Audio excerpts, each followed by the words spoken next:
السلام عليكم البنات، كي دايرين؟ لاباس عليكم؟ في امان الله. نتمنى يا ربي تكونوا دائما على خير وبخير، اموركم واحوالكم طيبه ان شاء الله. قبل ما نبداو الفيديو ديالنا نبداو بالصلاه على النبي. اللهم صل وسلم على سيدنا محمد وعلى اله واصحابه اجمعين. اليوم ان شاء الله بديت معكم الفيديو من الصباح بكري. نط هكا وتوكلت على الله، ونط الصباح بكري وجدت لوليداتي الفطور قبل ما نمشي للخدمه. هكا جلسنا فطرنا مجموعين، ومن بعد عاد نتوكلت على الله وهبطت الخدمه ديالي. هاد النهار البنات راه كانت واحد الشتا ما شاء الله. هذه تقريبا شي اسبوع وهي كاينه الشتا. الله يرحمنا يا ربي ويرزقنا صيبا نافعا يا ارحم الراحمين.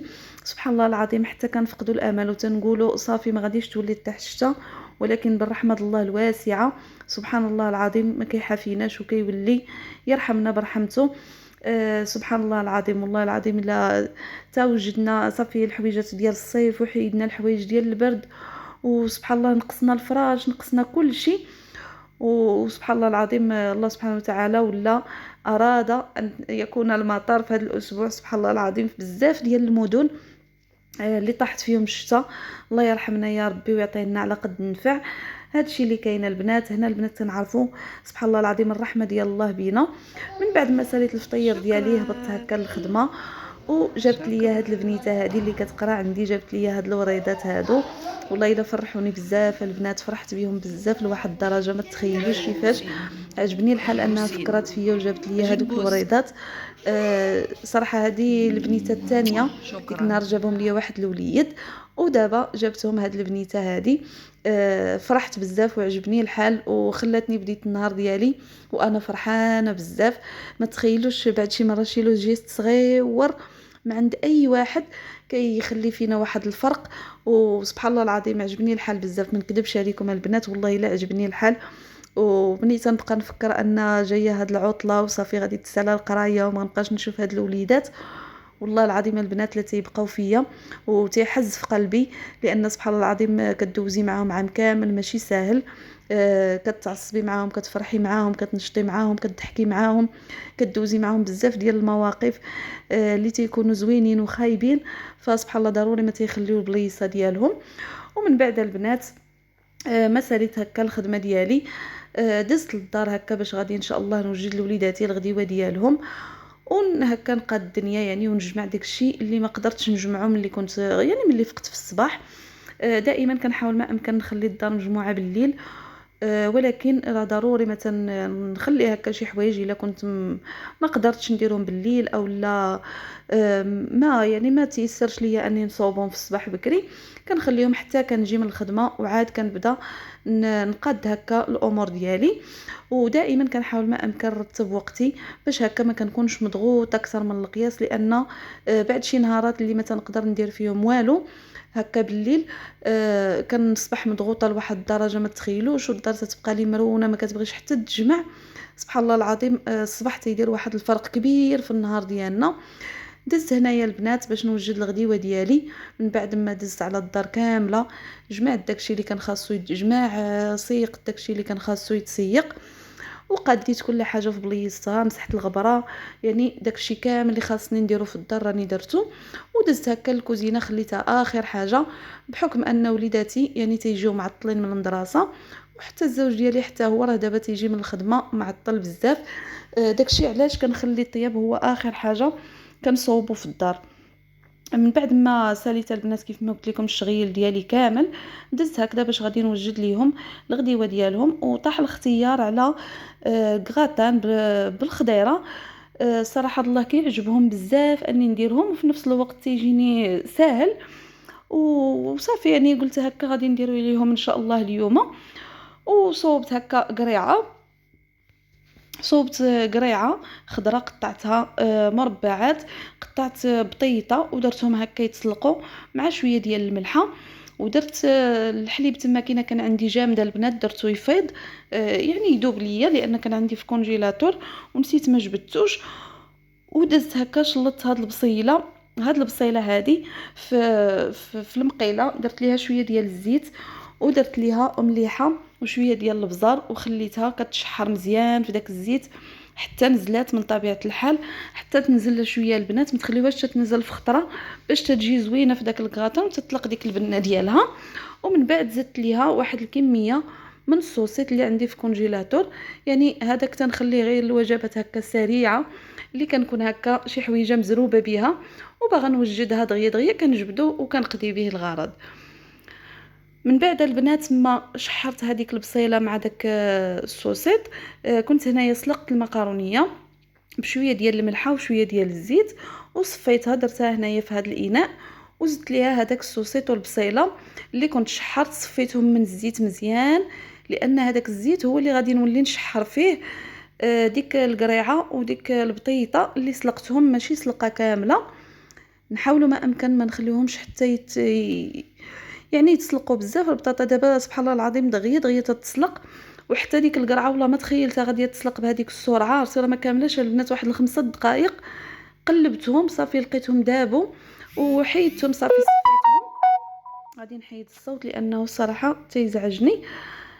صافي البنات المهم كيف ما قلت لكم شحرت هذيك البطيطه وديك القريعه في هذيك المقيله اللي فيها ديك الزيت ديال الصوصيط والبصيله، وشحرتهم شويه هكا حتى تشربوا، وعاد زدتهم على داك المقارونيه وديك الصوصيط والبصيله ودزت هكا باش نوجد البيشاميل. كيف ما العاده يعني عاديه، غير هي اليوم درتها انايا بالنشا، بغيتها تجي شويه خفيفه لان سبحان الله بالدقيق كتجي شويه ثقيله.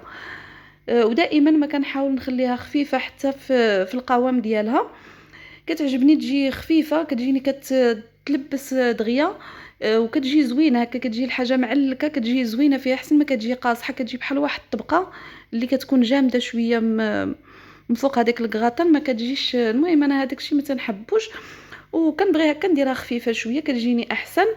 درت زبيده ودرت طحين بعد ما دابت الزبده، اولا نشا كيف ما درت انا دابا، اولا نقدروا نديروا هذا صافي يعني كنديروا غير الدقيق ولا نشا، وكندير ليها شويه ديال الكوزه، شويه ديال البزار وسكينجبير، لا ماشي سكينجبير البنات ما تديوش عليا، شويه ديال البزار وكندير لها شويه ديال الملحه صافي، وكنحك ليها كيف ما قلت لكم شويه ديال الكوزه وكنخلطها مزيان مزيان، كنضيف داك الحليب كيف ما شفتوا وكنبدا نخلطها حتى كنحصل على هذاك القوام اللي بغيت انا. راه انا البنات غير كيبدا يغلي داك الحليب صافي كتحسوا بها راه هي بدات كتقال، ديك الساعه نتوما كتحكموا في الختوريه اللي نتوما باغيين. درت ليها هنايا واحد القطيعات ديال الفرماج هكا مثلث كان عندي، درت واحد 4 وخليتهم هكا حتى دابوا بالخلاط حتى كيذوبوا، وعاد كندوز هكا نخلطهم. انا كنخلط واحد الكميه من هذيك البيشاميل مع الخليط اللي عندي، كتجيني فيها واحد البنه زوينه بزاف صراحه، هكا كتعجبني اكثر ما اني نجي ونخويها عليها من الفوق.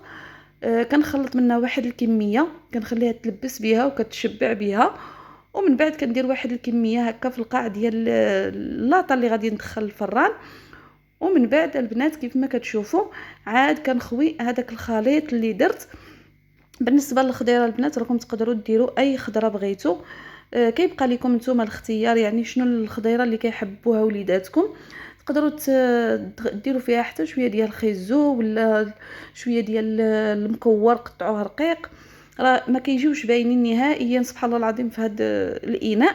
انا ولادي ما تياكلوش الخضره ولكن راهم تبارك الله كلاوها، والله البنات اللي بقى منها غير واحد شويه لا غد ليه داوه معاهم المدرسه وصافي. ومن بعد ما كنحطها كامله في هذيك اللاطه، كندوز هكا ونخوي عليها هذيك البيشاميل من الفوق. ولا كان عندكم شويه ديال الفرماج غادي ديروه، انا ما كانش عندي البنات راني ما درتوش، ولكن واخا هكاك صراحه جات زوينه وتحمرات. وهذاك الفرماج اللي كنديرو في وسط منها راه تيعطيها واحد المذاق اللي زوين بزاف. وهذه البنات هي الكراطان ديالنا، كتجي زوينه بزاف. شوفوا المنيضر ديالها كي جايه محمره غزاله. هذه الغدا راها كافيه، درت ليهم معها غير داك العصير كانوا فطروا به في الصباح وبقى ليهم شويه، حطيته ليهم هكا في الغدا. قطعت هكا شويه ديال الخيار ودرت واحد الشليضه اللي دائما كنشاركها معكم بهذا بالبطاطا والباربه وشويه ديال المقارونيه، يعني كنسلق كل شيء وكنخلطهم مع بعضياتهم بشويه ديال كنسلقهم بالملحه، ولكن ما تندير شويه من الملحه منين تنصفيهم صافي، يعني هذيك الملحه تتكون كافيه فيهم. وكنصفيهم هكا ونخلطهم مع بعضياتهم بشويه ديال البزار وشويه ديال المعدنوس وسميتو شويه ديال الخل اولا الحامض. وكانت هذه هي الغديوه ديالنا، اللهم اديمها نعمه واحفظها من الزوال يا ربي. المهم غادي نوريكم ان شاء الله كيفاش كتجي في القوام ديالها. غادي شوف البنات، شاركت معكم هكا واحد الطبيصيل هذا اللي حطيت فيه. شوفوا كيفاش كتجي معلكه وكلها متلبسه بهذاك البيشاميل. والله البنات لا كتجي رائعه من اروع ما يكون. غير جربوها ان شاء الله وردوا عليا الخبر في الكومنتيرات اولا في الانستغرام ديالي ان شاء الله اللي غادي نحطو لكم وتشوفوا فيه. ما تنحطش فيه بزاف بكل صراحه، ولكن ان شاء الله غادي نبدا نحط فيه. كنعكز عليه شي شويه وصافي. هو ولا باج ديال الفيسبوك ان شاء الله غادي نبدا نخليهم لكم في صندوق الوصف. اللي بغات هكا تدخل مرحبا، اللي عندها اي تساؤل ولا اي حاجه مرحبا بها. وهنايا البنات من بعد ما سالينا الغديوه ديالنا كنا معروضين. دزت هكا مشيت انا واختي لعند عمتي، بنت عمتي كانت عندها الحنه ديال 7 شهور، ومشينا هكا عندها دزنا للدار. ومن بعد دزنا عند الكوافوره قدينا الحاله وصوبنا المهم داكشي اللي خاصو يتصاوب، ولينا هكا رجعنا للدار. شاركنا مع هذاك النهير ديالها، كان واحد النهير اللي زوين بزاف. من هنا كنقول ليها الله يفكك على خير يا ربي، وان شاء الله بالذريه الصالحه والصوره المكموله. هذه هي اهم حاجه. نتمنى من الله البنات الفيديو يكون عجبكم ونال استحسانكم. ما تنساونيش من اللايكات الغزالات ديالي والبارطاج الفيديو وبالاشتراك بالنسبه للناس اللي مازالين ما اشتركوش في القناه. تلاقاو في فيديو جديد ان شاء الله. السلام عليكم.